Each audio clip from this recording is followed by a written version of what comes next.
नमस्कार। आप देख रहे हैं आरपीएस समाचार। मैं हूं आपके साथ रघुनाथ प्रसाद शास्त्री। नजर डालते हैं आज की कुछ खास खबरों पर। नमस्कार, आप देख रहे हैं आरपीएस समाचार। मैं हूं आपके साथ रघुनाथ प्रसाद शास्त्री। नजर डालते हैं बांगरमऊ की कुछ खास खबरों पर।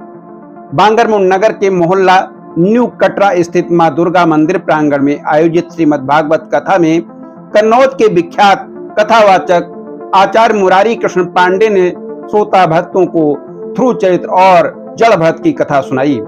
स्थानीय नवदुर्गा जागरण समिति द्वारा आयोजित कथा में गुरुवार सायं कथा व्यास आचार्य ने ध्रुव की कथा सुनाते हुए कहा कि मनु और शत्रुपा के 2 पुत्र और 3 पुत्रियां थीं।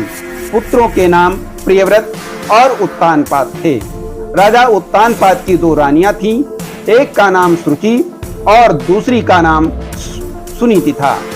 राजा सूरज को अधिक प्यार करते थे। उनके पुत्र का नाम उत्तम और सुनीत के पुत्र का नाम ध्रुव था।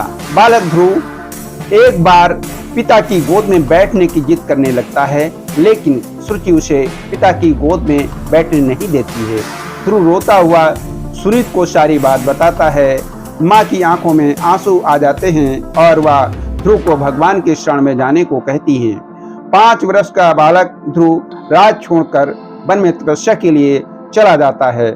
नारद जी रास्ते में मिलते हैं और ध्रुव को समझाते हैं कि मैं तुम्हें पिता की गोद में बैठाऊंगा, लेकिन ध्रुव ने कहा कि पिता की गोद नहीं, अब परम पिता की गोद में बैठना है।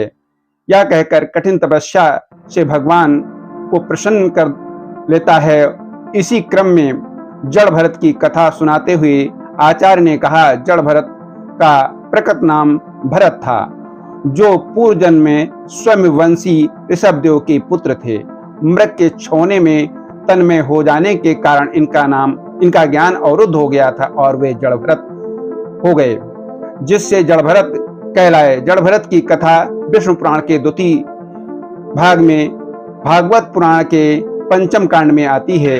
कथा श्रवण के दौरान विमल शुक्ला, सुरेश तिवारी, नंद कुमार, अरविंद, रोहित तिवारी, पुनीत द्विवेदी, सर्वेश तिवारी, मयंक दीक्षित, विवेक तिवारी, अभिषेक द्विवेदी आदि सैकड़ों भक्त मौजूद रहे। बांगरमऊ से दूसरी खबर। बांगरमऊ कोतवाली क्षेत्र के ग्राम गढ़ेवा में बीते गुरुवार को एक नवविवाहिता संदिग्ध परिस्थितियों में फांसी पर झूलती पाई गई थी।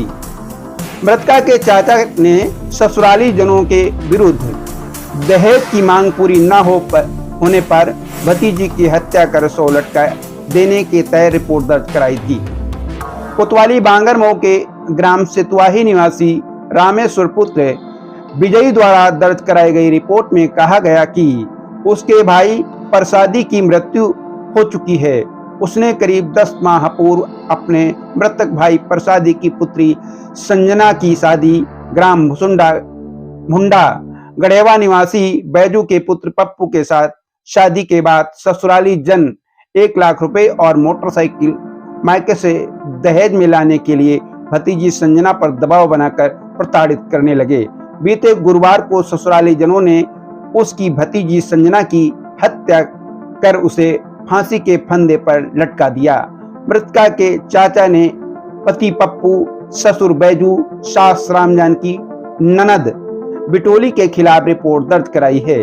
चाचा के अनुसार मृतका के सिर में चोट के निशान हैं। पुलिस पोस्टमार्टम रिपोर्ट के आधार पर घटना की जांच करने में जुटी है। खबर तीसरी बांगरमऊ से। नगर एवं क्षेत्र के श्रद्धालु भक्तों ने आज नवरात्रि के 6ठे दिवस विभिन्न देवी मंदिरों में मां भगवती का पूजन अर्चन किया। आज श्रद्धालुओं की सबसे अधिक भीड़ नगर के पश्चिम ग्राम अहिरनपुरवा मार्ग पर स्थित मां शीतला देवी मंदिर पर हुई। श्रद्धालुओं ने मां को रंग बिरंगी चुनरी के साथ पुष्प और प्रसाद अर्पित किया। मंदिर के प्रांगण में चुनरी व प्रसाद की दुकानें भी सजाई गई। इसके अलावा श्रद्धालु देवी भक्तों ने आज प्रातः से व्रत रखकर नगर के मोहल्ला शुक्लाना स्थित मां राजेश्वरी, नैनिहाल गंज के माता भुवनेश्वरी मंदिर, लखनऊ मार्ग पर रेलवे क्रॉसिंग के निकट स्थित मां बाला देवी मंदिर तथा मोहल्ला खत्रियाना स्थित माता संतोषी मंदिर में भी पूजन अर्चन किया। सभी मंदिरों की प्रबंध समिति द्वारा देवी माता की प्रतिमाओं का भव्य श्रृंगार किया गया। खबर चौथी बांगरमऊ से। क्षेत्र के संडीला मार्ग स्थित आरएस इंटर कॉलेज में मिशन शक्ति के तहत आज स्थानीय पुलिस प्रशासन द्वारा बालिकाओं को सशक्त एवं जागरूक करने के लिए नारी सुरक्षा, नारी सम्मान एवं नारी संबल के कार्यक्रम आयोजित किए गए। टीम मिशन शक्ति के प्रभारी पूजा यादव द्वारा बताया गया, उत्तर प्रदेश सरकार के निर्देशानुसार पूरे प्रदेश में मिशन शक्ति के चौथे चरण के तहत महिलाओं एवं बालिकाओं को जागरूक करने के लिए विभिन्न प्रकार के कार्यक्रम आयोजित किए जा रहे हैं। उन्होंने बालिकाओं को विभिन्न हेल्पलाइन नंबरों से अवगत कराया। इनमें प्रमुख रूप से वुमेन्स पावर लाइन 1090, महिला हेल्पलाइन 181, मुख्यमंत्री हेल्पलाइन 1076, पुलिस आपातकालीन सेवा 112, चाइल्ड हेल्पलाइन 1098, स्वास्थ्य सेवा 102, एम्बुलेंस 108, साइबर हेल्पलाइन 1930 के बारे में विस्तार से बताया। पुलिस प्रशासन द्वारा प्रत्येक थाने में स्थापित महिला हेल्प डेस्क के बारे में भी विस्तृत जानकारी दी गई, जिसके द्वारा कोई भी महिला अपनी शिकायत संबंधित थाने में दर्ज करा सकती है। विद्यालय की बालिकाओं द्वारा मिशन शक्ति अंतर्गत अपनी सुरक्षा से संबंधित विभिन्न प्रश्न पूछे गए। अंत में विद्यालय प्रबंधक रिजवान अहमद ने टीम मिशन शक्ति की सदस्य पूजा यादव, प्रियंका यादव, श्रवण कुमार एवं आशु चौधरी का आभार प्रकट किया। इस अवसर पर प्रधानाचार्य संतोष कुमार व उप प्रधानाचार्य अंजू वाजपेयी सहित समस्त स्टाफ उपस्थित रहा। खबर पांचवी। बेहटा मुजावर क्षेत्र के अमीरपुर नेवादा गांव में मां सुराहा देवी समिति द्वारा आयोजित श्रीमद् भागवत कथा महापुराण में चतुर्थ दिवस में वृंदावन से पधारी देवी दीक्षावस्थी के साथ पूरा पंडाल श्री कृष्ण जन्मोत्सव के आनंद मंगल में झूम उठा। ऐसा लग रहा था मानो अमीरपुर नेवादा वृंदावन में परिवर्तित हो चुका है।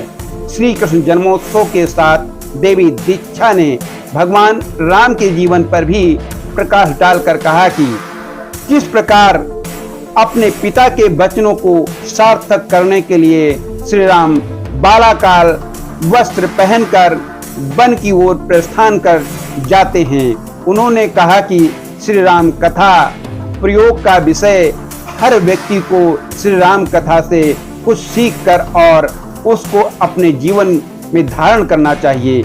इस मौके पे ग्राम प्रधान प्रतिनिधि आशीष सिंह, ब्लॉक प्रमुख प्रतिनिधि विवेक पटेल, विमलेश अवस्थी, विमला सिंह, आदर्श दीक्षित, जितेंद्र सिंह, सुधीर कुमार मिश्रा आदि भक्त मौजूद रहे।